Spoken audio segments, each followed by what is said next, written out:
James was feeling sorry for himself. "I'm getting old," he grumbled. "I can't get about like I used to. It's all right for you younger ones, but my wheels are getting stiff."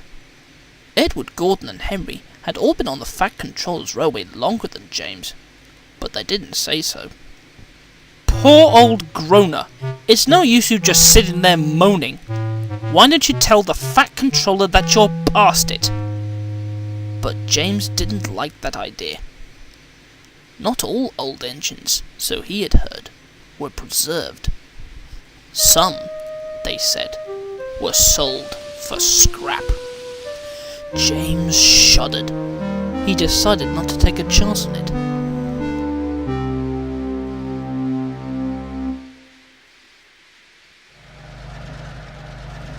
The night goods left the big station at midnight. Usually, one of the Fat Controller's diesel engines pulled it, but one was away and the other was being mended. James had to take it instead, and he grumbled like anything. "All this extra shunting," he snorted indignantly.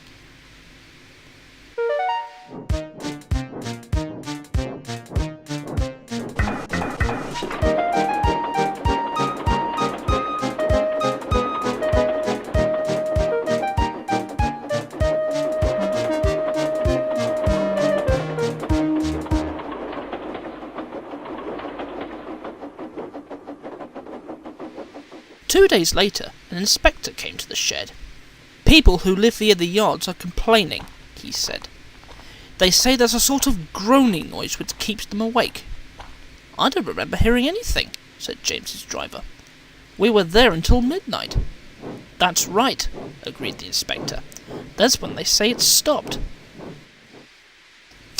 "It's probably only James moaning and groaning about extra shunting," suggested Henry.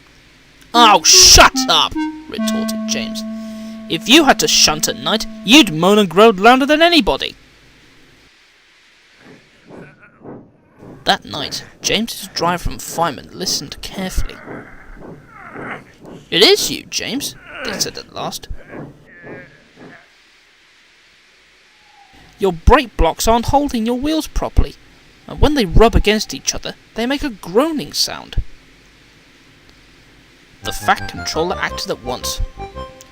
"I cannot have complaints about my railway," he ordered. "Tell Donald and Douglas to take turns on the midnight goods until the diesels come back. James must have his brakes seen to at once." James was pleased not to have to pull the night train, but his nickname of Old Groaner stuck for several weeks afterwards. He even began to feel that it might have been better to be doing the shunting.